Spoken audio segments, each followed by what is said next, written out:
We help a lot of people across all our programs.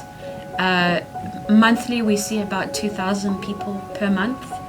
Within advocacy, which I can speak to directly, we see about between 1,600 and 1,800 new asylum seekers or new clients of Scalabrini per year.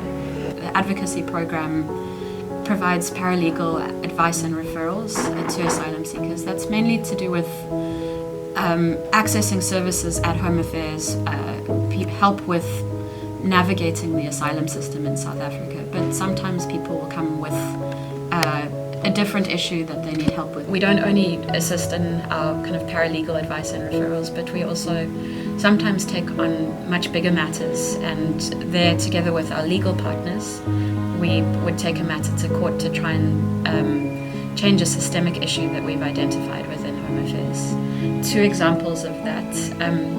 Scalabrini is currently involved in litigation about the closure of the Cape Town Refugee Reception Office to new asylum seekers.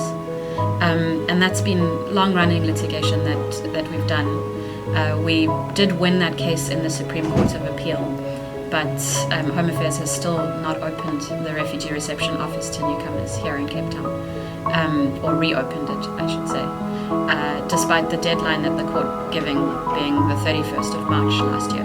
We've also partnered with the UCT Refugee Rights Unit, and just this week we won an important court order which ensured that asylum seekers and refugees who have dependents who come to join them, the dependents are allowed to be recognized with the same status that their family member has, and can join that family member in their same file. That is something that they were allowed in law, but in practice it wasn't happening every single time. So we've ensured through a court order that it should happen.